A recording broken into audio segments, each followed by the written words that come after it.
Hello and welcome to Mindful Mondays, where we start out our week intentionally by focusing on our prayer life. This week, we're thinking about praying for the least of these. The people considered the least of these are laid out in the second half of the 25th chapter of Matthew. And so here's what it says. First, verses 35 and 36 say, For I was hungry and you fed me, I was thirsty and you gave me a drink, I was a stranger and you invited me into your house, I was naked and you gave me clothing, I was sick and you cared for me, I was in prison and you visited me. And this is the Lord talking to people about how their walk was on planet Earth. And the people are like, oh, wait, what? We didn't encounter you. What are you talking about? You were in prison. And he says, I tell you the truth. When you did it to one of the least of these, my brothers and sisters, you were doing it to me. That's verse 40. And then he goes on in verse 44 to say, I tell you the truth, when you refuse to help the least of these, my brothers and sisters, you were refusing to help me. And while these verses are very clear that we are called to do something for these people, I think it naturally also follows that we should be praying for them as well, right? Sometimes it can be hard, though, to remember to pray for these people. If they're not all up in your business, it can be hard to remember to pray for them, right? Sometimes our prayer life is so filled up with our own personal business that we lose track of our most vulnerable and forgotten populations when we're thinking about what should I pray for.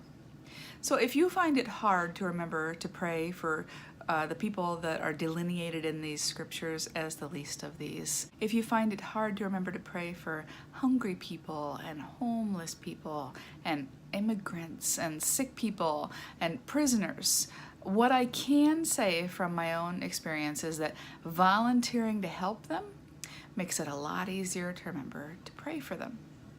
My work at a domestic violence shelter and then later at a homeless shelter changed my prayers. When the weather gets kind of crazy and unbearable, too hot, too cold, too wet, too much lightning, whatever, I'm less likely now to complain about the effects that has on me, and more likely to remember that there are folks who live out there in that, who don't have the option to escape it, who are unprotected, and I remember to pray for them because I knew them.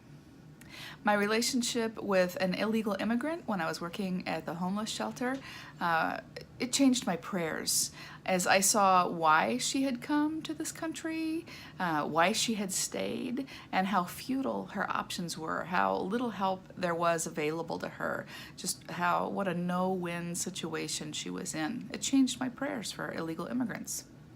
My friendships with people in prison changed my prayers as I watched a couple of them go from arrest to sentencing to serving time to then the frightening and overwhelming process of getting out of prison and trying to reintegrate into society.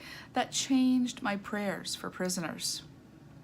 My conversations with people suffering from terminal illnesses and long-term unsolvable pain issues changed my prayers as I grew to understand the challenges that they face, the discouragements that they face, and how often the people who mean to be part of the help are actually adding to the pain.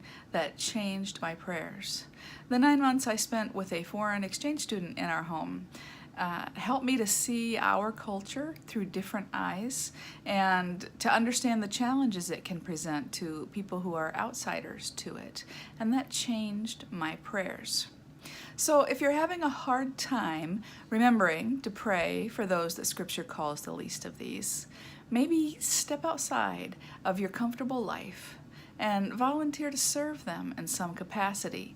What you see, what you hear, what you learn, I promise, it'll make it so much easier to remember to pray for them on a daily basis.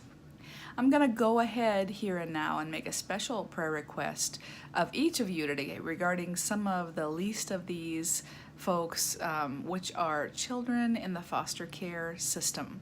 Our church is doing a camp. It's I think our 5th annual time for some of these abused, neglected, or abandoned children. And it's next week, and we will spend a whole week giving them the royal treatment and let them know that they're loved and that God sees them, that God is with them. It's called Royal Family Kids Camp, and I'm just asking that you would pray for those kids, especially while we've got them at camp, but just all the time. Pray for the foster kids. Our camp is July 23rd to the 27th.